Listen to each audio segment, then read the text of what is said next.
வணக்கம். வாழ்க வளமுடன், வாழ்க வையகம். உலகத்து மக்கள் அனைவருக்கும் எல்லா நாட்களிலும் இறை அருளால் எல்லா நன்மைகளும் கிடைக்கணும் அப்படின்னு வாழ்த்துறோங்க. இன்னைக்கு எதை பற்றி சொல்ல வேண்டும்? அவர் குட்டி குட்டி கதைகள் சொல்வாரு. இன்னைக்கு என்னதான் சொல்றாரு பார்க்கலாம்.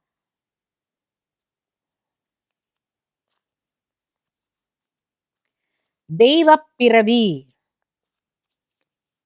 அது என்ன ஒரு திரைப்பட தலைப்பு மாதிரி இருக்குல்ல. தெய்வப் பிறவி.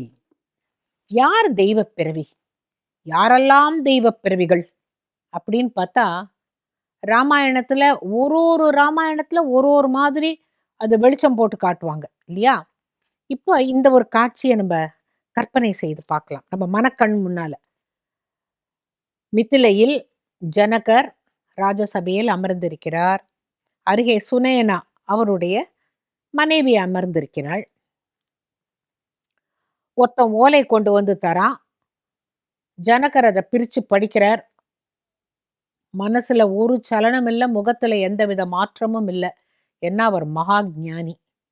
சுனயனா குடுத்த அதே ஓலைய காட்டின உடனே அவ அழ ஆரம்பிச்சுடுறா. அவ அழறத பார்த்துட்டு அப்புறம் அந்தப்புறத்துக்குள்ள வந்துட்டு அவளால கொஞ்சம் கூட அந்த அழுகைய நிறுத்த முடியல. பெண்கள்லாம் ஓடி வந்து, "என்னம்மா? என்னம்மா? என்னம்மா? ஏம்மா அழறன்னு?" போது அமைதியா ஜனகர் சொல்லுவார், "என்னுடைய மாப்பிள்ளைகள் எல்லோரும் இந்த உலகத்தை விட்டு போவதற்கு தயாராகி விட்டார்கள்." அப்படிங்கிற செய்தி வந்திருக்கு. எல்லாருமே சரையு நதிக்குள்ள இறங்கிட போறாங்களாம். அப்படின்னோனே ஊர்மிளா, ஏற்கனவே லக்ஷ்மணர் விட்டுட்டு போயாச்சு. நான் தனியா இருக்கேன். இதோ இப்ப ஸ்ருதகீர்த்தி, மாண்டவி, எ சீத்தை எல்லாருடைய "என்னப்பா, என்னப்பா?" அப்படின்னு அவ கேட்கிறபோது, "எனக்கு தெரியாது. எனக்கு வந்த ஓலையில் பரதன், சத்ருக்னன், ராமன் இவ 3 பேரும் சரையு நதிக்குள்ளே இறங்க போறாளாம்.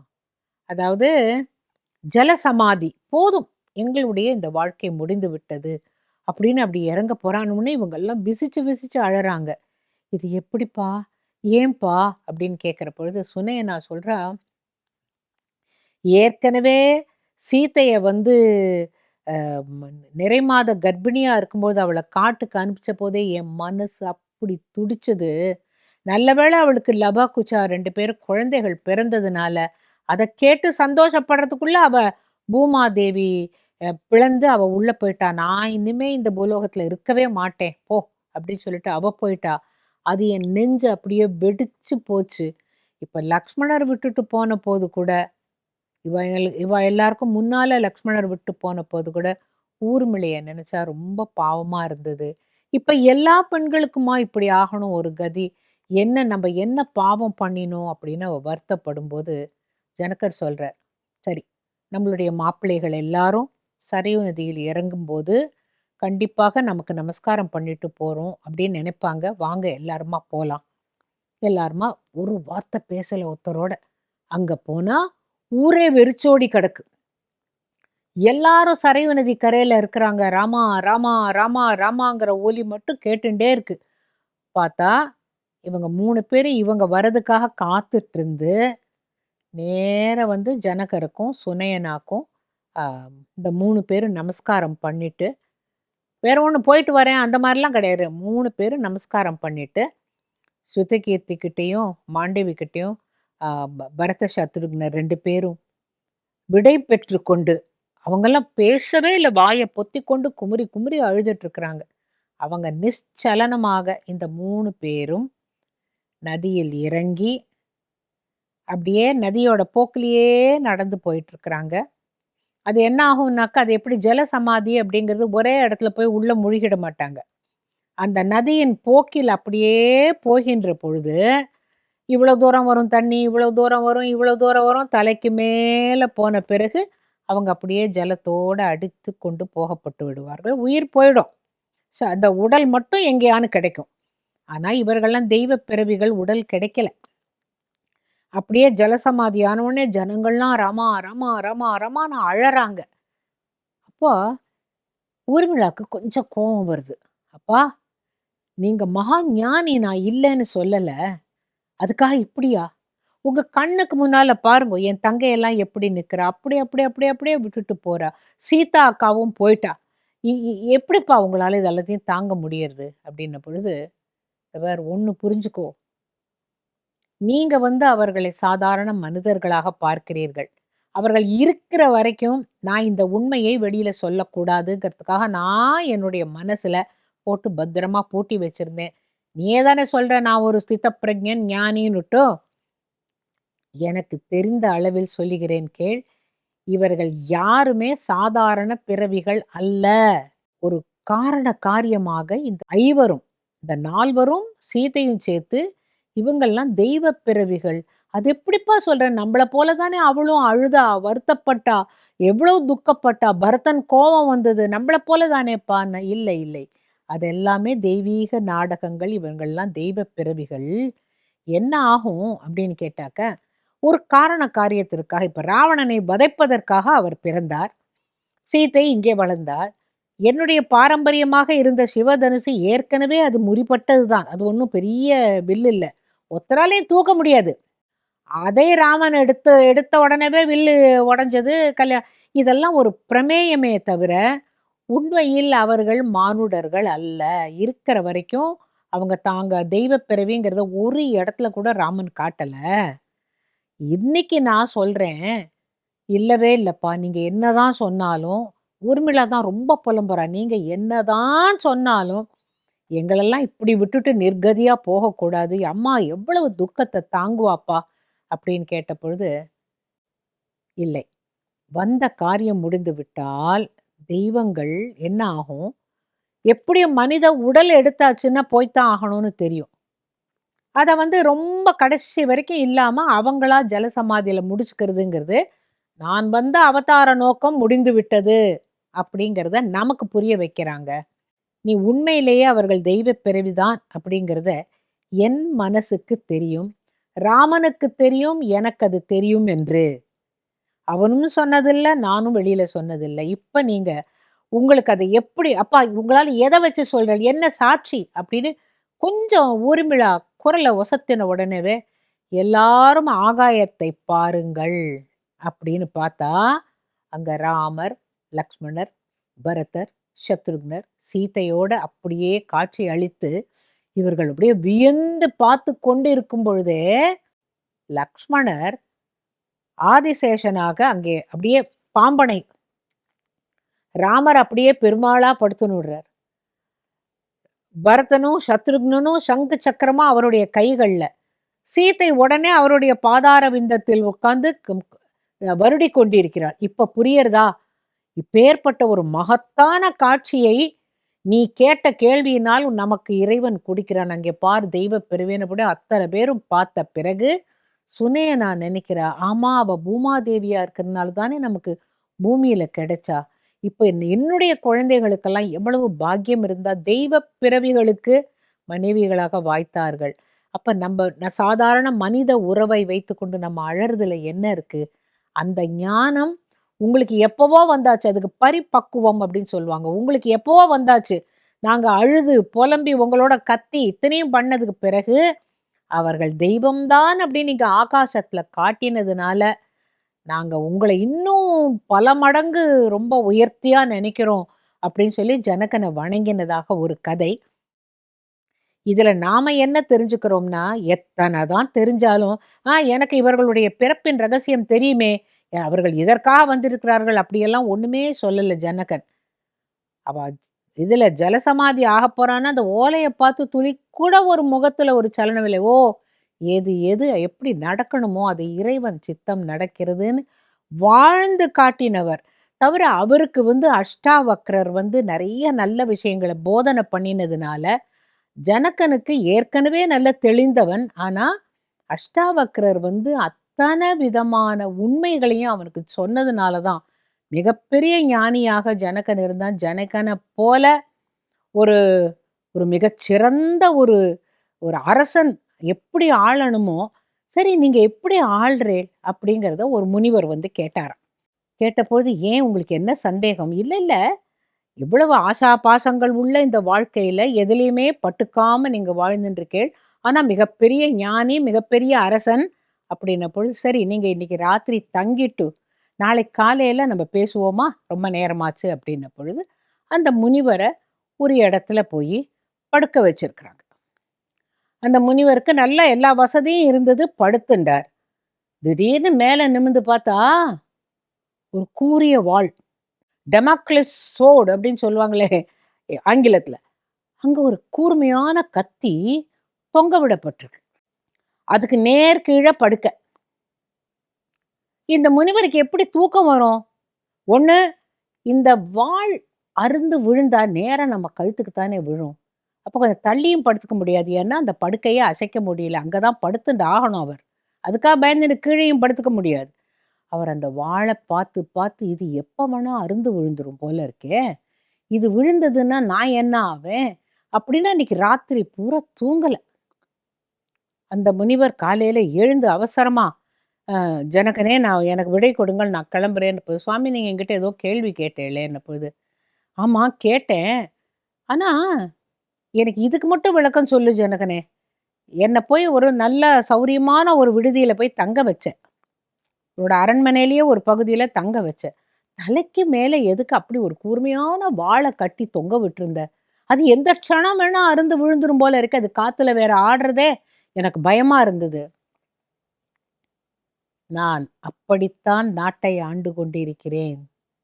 என் தலைக்கு மேல் ஒரு கத்தி இருந்தால் நாம் எவ்வளவு உஷாராக இருப்போமோ, எவ்வளவு விழிப்போடு இருப்போமோ, அதுபோல நான் நாட்டை ஆளுகின்றவன், மன்னன் கடமை. மற்றபடி என்னுடைய ஆன்மாவுக்கு வேண்டிய தேவையான விஷயங்களை என்னுடைய மனதில் ஓடிக்கொண்டே இருக்கும். அதுக்கு அந்த கத்திக்கு எப்படி பயந்து நீங்க இருந்தீங்களோ, அதே போல எனக்கு மேல கத்தி இருக்கிறதாகவே நினைத்துக்கொண்டு, ராஜ்ய பரிபாலனத்தில் எங்கும் தவறு இழைக்கக்கூடாது. மற்றபடி என்னுடைய ஆன்மீக தேடலுக்கு எந்த விதத்திலும் பங்கம் வரக்கூடாது. என்னுடைய குடும்ப வாழ்க்கைக்கு எந்த விதத்திலும் இடையூறும் நான் செய்யக்கூடாது. இதெல்லாம் பார்த்துக்கொண்டு கத்தி முனையில் நடப்பது போன்ற வாழ்க்கை நான் வாழ்ந்து கொண்டிருப்பதனால்தான், என்னால் எதுவும் சலனமின்றி வாழ முடிகிறதுன்னு சொன்னபோது முனிவர் சொன்னாராம், "நாங்கள்லாம் இந்த பற்றெல்லாம் விடுறதுக்காக தான் முனிவர் வேஷம் போட்டுன்னு காட்டுக்கு போறோம். நீ ராஜாவா இருந்து மகுடத்தையும் தரிச்சுண்டு குழந்தைகளோடையும், மா மாப்பிள்ளைகளோடையும், மனைவியோடையும் எல்லாரையும் இருந்து, ஆனா எதிலும் இல்லாம இருக்கிற ஜனகனே, நீ தான் மிகப்பெரிய ஞானி." அப்படின்னு சொன்னாராம். இந்த மாரி சின்ன சின்ன கதைகள் கேட்கிற பொழுது தான் ராமாயணத்துல இருக்கிற பாத்திரங்கள், ஒரு பாத்திரங்களுக்கும் என்ன ஒரு அழகான ஒரு மெருகு இருக்கு. இல்ல, இப்ப ஒத்தொத்தட்டேருந்து கத்துக்கிறோம். தசரதர்ட்டேருந்து என்ன கத்துக்கிறோம்? கொஞ்சம் பொண்டாட்டி பேச்ச கேட்டு தப்பு பண்றவன் அப்படின்னு நமக்கு தெரியும். தப்புன்னு சொல்ல முடியாது. அன்னைக்கு குடுத்த வரம். அன்னைக்கு அந்த சம்பராசுரன் போர்ல அவன் மட்டும் அந்த கடையாணிக்கு பதிலா தன்னுடைய விரல வச்சு காப்பாத்தலன்னாக்க, தசரதன் ஜெயிச்சிருக்க முடியாது. அப்பதானே குடுத்தான், "உனக்கு என்ன வரம் வேண்டும் கேளுன்னு" 2 வரம்ங்கிறா. அதை எப்ப கேட்கிறா? பின்னால கேட்கிறா. அதுபோல ஒருத்தொருத்தருக்கு ஒரு ஒரு வண்ணம் பூசுறதுன்னு சொல்லுவாங்க தெரியுமா? ஒரு பாத்திரங்களுக்கு ஒரு வண்ணம். அதுல ஒரு தங்கம் மாரி புடம் போட்ட தங்கமாக ஜொலிப்பவர் ராமாயணத்திலேயே ஞானி யார் அப்படின்னாக்க ஜனகர் தான். இன்னும் ஜனகர பத்திய நெறைய கதைகள்லாம் இருக்கு. ஜனகருக்கு யார் அப்படி ஒரு குரு அமைஞ்சா? அவருக்கு அவ்வளவு அழகான ஒரு பாதைய வகுத்து குடுத்தவர் அப்படின்னா யாக்ஞவல்க்யர் அப்படிங்கிறவர்கிட்ட பல விஷயங்கள கேட்டு தெரிஞ்சுக்கிறார். ஒரு நாளைக்கு யாக்ஞவல்க்யர் நம்ம சொல்லிக் குடுத்ததெல்லாம் அவருக்கு மனசுல பதிஞ்சிருக்கா அப்படிங்கிறத கேட்கறதுக்காக ஒரு மாயையான ஒரு தோற்றம். அவ 2 பேரும் உட்கார்ந்திருக்கா. ஒருத்தன் ஓடி வந்து, "அரசே நம்ம நாடு பத்தி எரிகிறதுங்கிறான்." ஜனகர் ஒண்ணுமே அதுக்காக இது பண்ணல. அப்படியே ஒரு மாயத் தோற்றத்தெல்லாம் இவர் உருவாக்குறார் யாக்ஞவல்க்யர். எதிலும் சலனம் அடையாத போது, "என்ன ஜனகா நீ பாட்டு இப்படி உட்கார்ந்திருக்க? உன் நாடே பற்றி எரிகிறது" அப்படின்னு சொன்ன பொழுது, "இந்த உடலே நிலையற்றது அல்லவா? அப்ப அந்த நாடு பற்றி எரிந்தால் எனக்கென்ன? நான் போய் என்ன செய்ய முடியும்? இதுதான் விதி என்றால் அது நடக்கும்." அப்படியெல்லாம் சொல்லி தன்னுடைய பக்குவத்த ரொம்ப அழகா அவர் சொல்லிவிடுறார். "குருவே நீங்க எனக்கு என்னெல்லாம் சொல்லிக் குடுத்துருக்கீங்களோ, எது மாயை, எது நித்தியம், எது அநித்தியம், பூமி எதனால் ஆனது, நீரால் ஆனதுன்னு ஒண்ணொண்ணுக்கும் ஒண்ணொண்ணுக்கும் நீங்க எனக்கு சொல்லிக் குடுத்து, என்னுடைய சந்தேகங்கள் எல்லாத்தையும் பட்டு பட்டு பட்டு பட்டுன்னு விலக்கி இப்ப எனக்கு ஞானமாகியது சூரியனைப் போல ஒளிவிட்டு கொண்டிருக்கிறது. எனக்கு இந்த இந்த எதுவுமே புற உலகத்தில் இருக்கிற எதுவுமே என்னை பாதிப்பதில்லையே! அதற்கு நீங்க தானே காரணம். நீங்க தான் என்னுடைய ஞான பானு அப்படின்னு சொன்ன பொழுது, உலகத்துல யாக்ஞவல்க்யர் அப்படிங்கிற பேர் இருக்கும் வரைக்கும், அவருக்கு இருந்த மிகச்சிறந்த சீடன் ஜனகன் தான் அப்படிங்கிற அந்த வாக்கியம் மாறவே மாறாது. நீ நான் வந்து எல்லாவற்றையும் துறந்து விட்டு காட்டுக்கு போகப் போகிறேன். அப்படின்ன பொழுது, அப்ப கூட ஜனகர், ஐயோ! என்ன விட்டு போறீங்களேன்னு சொல்லல. அதுதான் தங்கள் சித்தம் என்றால் சரி. அந்த அளவுக்கு தன்னை பக்குவப்படுத்தின குருவ வணங்கின போது, யாக்ஞவல்க்யர் அவருக்கு ஒரு மோதிரத்தை தருகிறார். இது எதற்காக? அப்படின்னு ஜனகன் கேட்ட பொழுது, இத பாரு, இது சாதாரண மோதிரம் அல்ல. நான் என்னுடைய அறிவு, ஞானம், உனக்கு வாழ்க்கைக்கு வேண்டிய பக்குவம் எல்லாவற்றையும் கொடுத்திருக்கிறேன். இந்த மோதிரத்தில் அப்ப ஜனகர் சொல்றார், இந்த மோதிரத்துல எனக்கு விருப்பமானவர்களை பார்த்தால் தெரியுமா? அப்படின்னு கேட்டார்.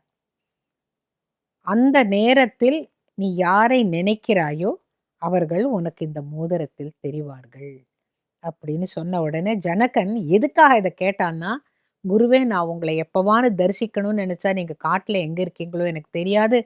நான் உங்கள தரிசிக்கணும்னு நினைத்த பொழுது, இந்த கணையாழியில் உங்களை காண விரும்புகிறேன். அப்படின்னு சொன்ன பொழுது, உன்னுடைய பக்திக்கு மெச்சினேன்னு சொல்லிட்டு யாக்ஞவல்க்யர் போயாச்சு. இந்த மோதிரத்தை தான் ராமருக்கு ராமர் கல்யாணத்தின் பொழுது ஜனகன் பரிசாக அளித்தான். இது எப்படி தெரியும்னா, எனக்கு அந்த காலத்து பாடல்கள் அப்படின்னு சொல்லிட்டு ஒரு அம்மா, இந்த மோதிரம் தொலைஞ்சு போச்சு. அந்த சீத்தை 2 பேருக்கும் சண்டை வந்தது. அப்ப சீத்தை சொல்றாளாம், எங்க அப்பா போட்ட மோதிரம் அது எங்கேயோ நீங்க கீழே போட்டுட்டேன்னு அப்படி பேசினாளாம். அது வரைக்கும் பேசாம இருந்தவ. அப்படின்னு ஒரு பாட்டு, பழங்கால பாட்டு குடுத்திருந்தா. அப்ப அந்த கதை எனக்கு புரியல. இப்ப சொல்ற போது அது புரியுது.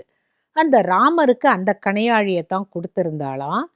இந்த கணையாழியத்தான் ராமர் கழற்றி அனுமனிடம் குடுத்து, "நீ போய் அவகிட்ட இந்த கணையாழி தான் அவளுக்கு தெரியும்" சொல்லி அவகிட்ட குடுத்ததாகவும், உடனே சீதை அந்த மோதிரத்த வாங்கி கண்ணில் ஒத்திக்கொண்டு அவளுக்கு மட்டும் தெரிந்தது ராமனுடைய உருவம். இது எப்படி யாக்ஞவல்க்யர் ஜனகருக்கு குடுத்து, ஜனகர் ராமருக்கு குடுத்து, ராமர் அத அனுமர்ட்ட குடுத்து, அனுமார் போய் சீதையிடம் குடுத்த அப்பேற்பட்ட கணையாழிய பற்றி அந்த பழங்கால பாட்டு. இப்படி சொன்னா புரியும். அந்த காலத்துல திரட்சி உள்ளு பாட்டு அப்படின்னுட்டு மாமிகள்லாம் பாடுவாங்களாம், பாட்டிகள் எல்லாரும். வெறும் கதையா இருக்காது. அதுல ஒரு ராமர் கதை இருக்கும், ராமரோட சீத்தை கதை இருக்கும். சீத்தை பந்தாடும் பொழுது ஒரு நாளைக்கு ஜனகரும், சுனயனாவும் அங்க உட்கார்ந்துட்டு இருக்கா. அடுத்த ஹால்ல இந்த பெண்கள் எல்லாம் பந்து போட்டு விளையாடின்னு இருக்காங்க. ஒரு ஹால்ல. அப்ப சீதை சாதாரண குழந்தை அப்படின்னு நினைச்சுட்டு இருக்கலாம். அது வரைக்கும். அப்ப விளையாடின்னு இருக்கும் பொழுது, இந்த பந்தானது சீதை வேக வேகமா விளையாடுறப்போ, பாவாடை சட்டை போட்டுன்னு இருக்கிற பருவம் பார்த்துக்கோங்க. ஊர்மிளை, இவன் எல்லாரும் சகோதரிகள், தோழிகள் எல்லாரும். இப்ப இந்த பந்து என்ன ஆச்சு, ஒரு சிவதனுசு வச்சிருந்த அந்த பெட்டி, கனமான பெட்டி. அந்த அந்த சிவதனுசையும் தூக்க முடியாது.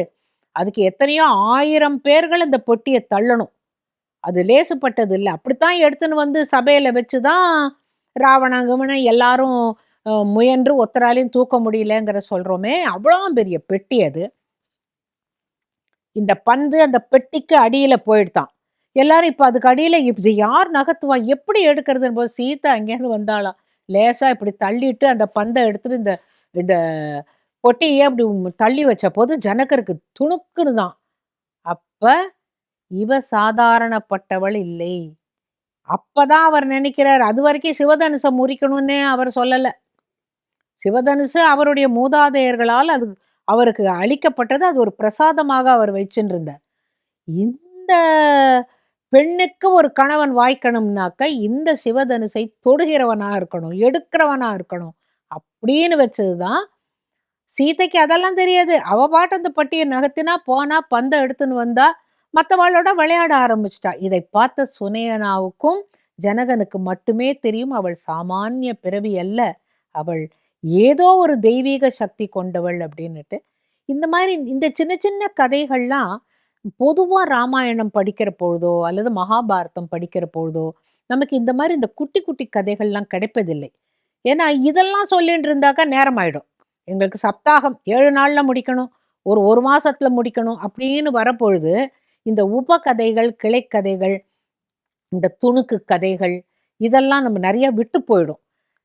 நல்ல வேளையாக இந்த பிள்ளையார் பெட்டியில மெயின் கதையெல்லாம் தான் உங்களுக்கு தெரியுமே. இந்த சின்ன சின்ன கதைகள்லாம் மட்டும் நான் சொல்றேனே, அப்படின்னு நான் ஆசைப்பட்டு, அதை தேடி, அங்கு தேடி, இங்கு தேடி, இங்கு தேடி, அத உங்களுக்கு வந்து ஏதோ ஒரு என்னால முடிஞ்ச அளவுக்கு வழங்க முயற்சி பண்ணின்னு இருக்கேன். இன்னும் ஏதானும் உங்களுக்கு தெரிஞ்ச கதைகள் எங்களோட பகிர்ந்துக்கணும்னா, தயவு செய்து எழுதி அனுப்புங்க.